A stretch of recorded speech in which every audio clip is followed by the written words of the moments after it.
Have you ever wondered what happens in that silent moment between our last breath and whatever comes next?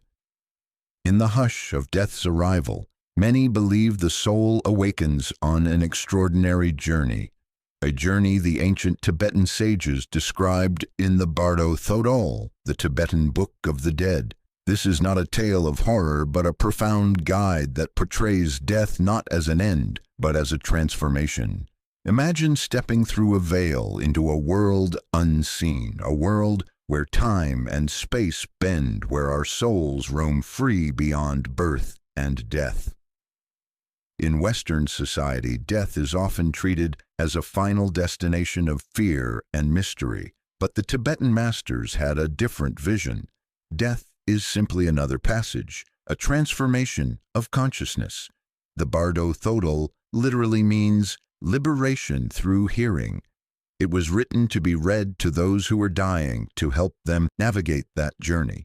By understanding the moments outlined in these teachings, even those of us who are still living can find wisdom about how to live more fully, with less fear and confusion. The message of the Bardo Thodol was hidden for centuries, a treasure awaiting the right time and person to reveal it.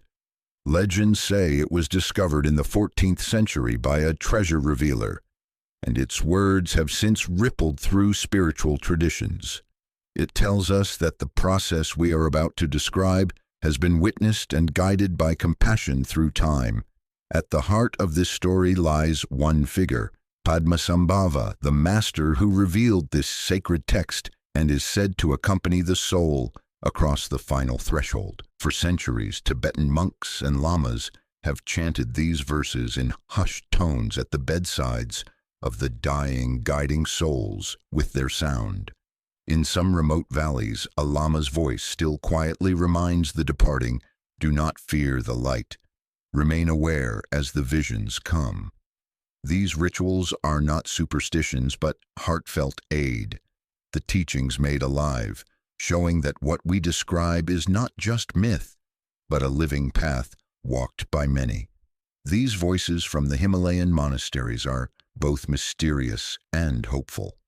The Bardo Thodol does not demand belief in reincarnation. It asks only that we ponder existence. It suggests that life and death weave together a tapestry of the soul's journey. Each of us might imagine that threshold differently, but the essence remains. Every life offers a practice for what comes next.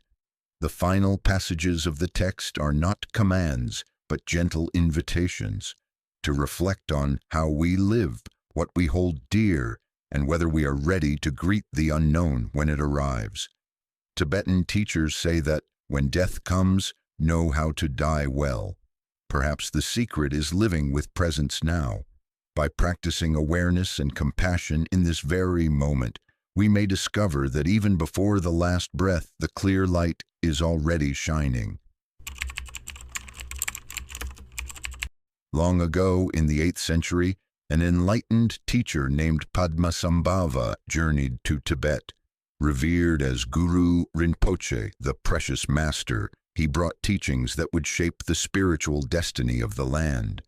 Legend says Padmasambhava was born from a lotus flower and rode to Tibet on a beam of light, destined to overcome dark spirits and obstacles. He traveled through mountains and forests, blessing sacred sites and taming negative forces. He is said to have tamed fierce demons in caves, transforming them into guardians of the Dharma. In legends, he appears riding a snow lion, eyes blazing with wisdom. Masters depict him surrounded by swirling flames, a sign that he can turn the wildest fears into compassion. In this way, Padmasambhava's very presence is a promise. Even death itself can be met with fearless grace. Sit with that thought for a moment. Padmasambhava's words were intended to reach not just the mind, but the deepest heart of anyone at life's greatest threshold. By naming each stage of this journey, the 3 bardos, he gave voice to an experience many fear to acknowledge. As we delve into each bardo, we will see how his teachings illuminate the final moments of death, the luminous mind in between, and the new life that follows. This wisdom invites us to face mortality with courage, to acknowledge that life is part of an endless cycle, where each ending hints at a new beginning. Padmasambhava hid these teachings so they would endure into the future. Generations later, in the 14th century, the Lama Karma Lingpa revealed the Bardo Thodol as a terma, a hidden treasure teaching to a young student. Its language is rich with symbolism, its voice full of compassion. In its words, we hear Padmasambhava speaking across a millennium, a gentle guide for the soul's most mysterious journey. He embodies the promise that death itself can be transformed into wisdom if we only remain awake. The first stage is the Chikai Bardo, often called the Bardo of the moment of death. Here, at the very brink of life's final heartbeat, a startling revelation awaits. As the body takes its last breath, a dazzling light can appear, what the teachings call the clear light of reality. This light is not something to fear. It is the pure, undiluted essence of consciousness itself, shining in its most natural form. Yet, if the soul is unprepared, that brilliance can be overwhelming, almost blinding. It's like waking from a dream into the vast night of truth. In these precious final moments, the dying must stay calm and aware. The Bardo Thodol describes how a person's very last thoughts and emotions shape this experience. If the soul clings tightly to earthly attachments, regret, fear, longing, those feelings can warp the encounter with the clear light, turning a moment of potential clarity into darkness. Yet Padmasambhava teaches that by releasing fear and desire, one can open to the clear light for what it truly is, the unchanging nature of the mind, vast, luminous, and free. Picture this. As the heartbeat slows and the body cools, some traditions say the spirit gently drifts upward, as if buoyed by the breeze of the final breath. The struggle to breathe fades, replaced by a profound ease. If the mind can stay tranquil, the clear light itself may fill you with peace, surrounding you with a warm glow. For a moment you might feel weightless, held in the arms of infinity. This is the threshold of rebirth or liberation, the greatest choice of all, whether to recognize the light or to retreat from it. For a moment the boundary between life and death seems to blur. If the mind remains calm, one can feel as if drifting in a vast, silent sky of awareness. All tension melts away, and what remains is only presence. Old fears, old pains, none of it can bind you here. It is a bit like falling asleep gently, except now you are fully awake for the transition. Ancient Tibetan teachers even advise saying a calming mantra or thinking of a wise guide at this time, so the mind has something familiar to hold. Above all, remember, fear not the light, trust the peace.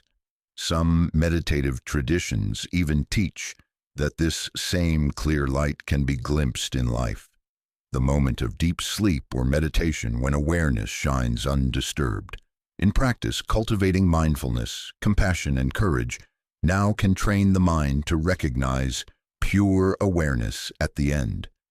Imagine stepping out of your body as the light fills you, peaceful yet powerful, welcoming you into an eternal silence of truth.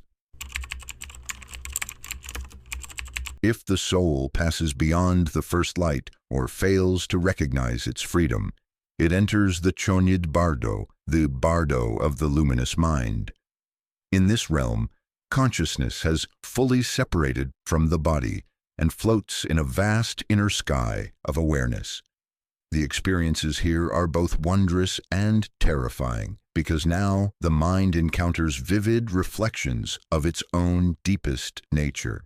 Padmasambhava poetically describes 32 possible appearances in this stage, 16 peaceful and 16 wrathful. These are not external gods or spirits, but manifestations of the mind itself.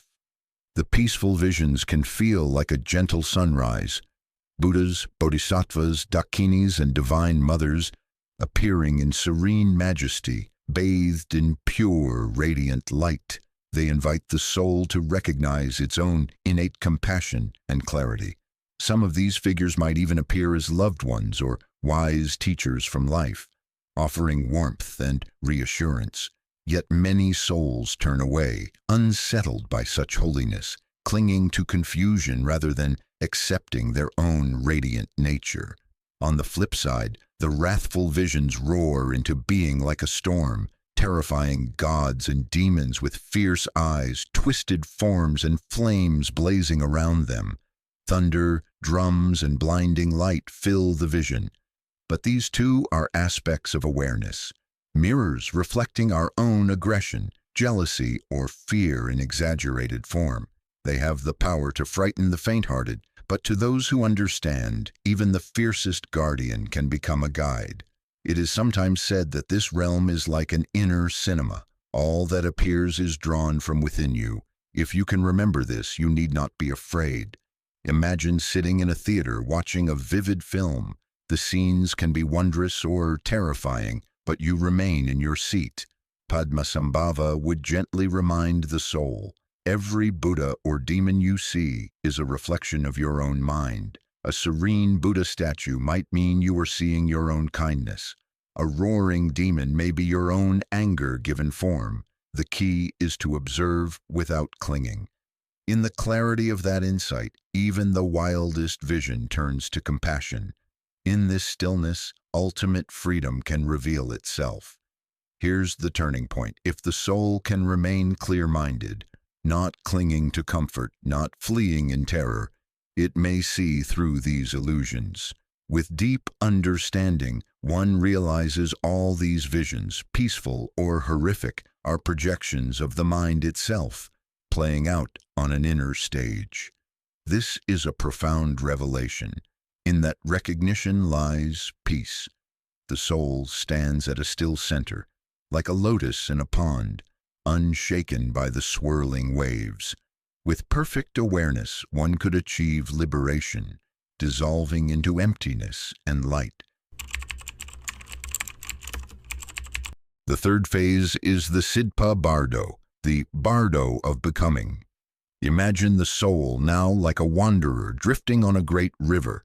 If freedom was not claimed earlier, this bardo unfolds as the currents of karma sweep the consciousness toward a new existence.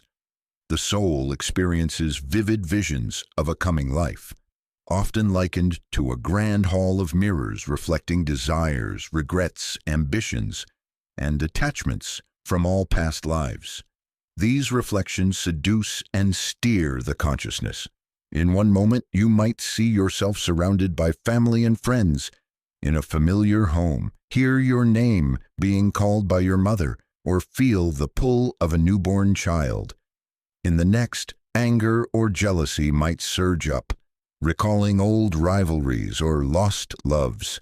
Padmasambhava likens this to a tapestry of karma, our own past deeds painted in light and sound before us. Amidst this confusion and emotion, the being may clutch at any vision that feels like comfort, a final grasp at something familiar in the storm. For some, the Sidpa Bardo can feel like a confusing maze, but there is meaning even here. It is perhaps the most deceptive of the bardos, because the images are so lifelike. The soul stands at a crossroads of reincarnation, pulled by its own memories and desires. The most powerful magnet of all is life itself, our desire to live and love again. In this state of flux, awareness is the key. If the soul realizes that these visions are just self-made illusions, that none of it is real, the spell can be broken. For many, this bardo culminates in a kind of spiritual rebirth. Imagine feeling drawn toward a warm, golden light, as if you were being pulled into a mother's womb. You might even hear a familiar voice or heartbeat guiding you. It can feel irresistibly welcoming, as if a new life is being prepared. According to the Bardo Thodol, these final visions signal the soul's entry into a new body. Padmasambhava reminds us, even this moment is shaped by our own karma, completing the cycle of death and rebirth unless awakened awareness intervenes. After traveling through the wisdom of the Tibetan Book of the Dead, we are left with profound questions. What does it mean to truly live, knowing that death might be just a doorway? How might we prepare our hearts for the journey that is certain for all of us? Padmasambhava's teachings suggest that life and death are not opposite forces, but two sides of the same cosmic mirror. Every breath and every moment of awareness becomes practice. If we learn to loosen our fear and recognize clarity and compassion in our daily lives, perhaps at the final crossing, our courage will greet the unknown instead of dread. This ancient text invites us all to look within. It urges honest reflection. Even if you've never believed in reincarnation, consider this. Are the choices we make today planting the seeds of some future we have yet to imagine? Perhaps the more important question is how we live each day, knowing that every action sows karma for the next chapter. As the soul drifts through the bardos, it mirrors the inner journey we all take in waking life. The struggle with ego, the flickers of understanding in darkness, the yearning for something beyond suffering. Imagine standing at the edge of a vast ocean. You cannot see the far shore, but you sense it exists beyond the horizon. The Tibetan Book of the Dead whispers that death is simply setting sail into that unknown. Will you step into the boat and see where this river goes? What will you find when you awaken on the far side, beyond life and beyond fear? The journey is both yours and all of ours, a silent, personal adventure across the great bardo of existence. Each of us will one day stand at that threshold. Until then, the journey continues. Every moment of awareness is another stroke of the oar, bringing us closer to the far shore. May we face that horizon with peace in our hearts and light in our eyes.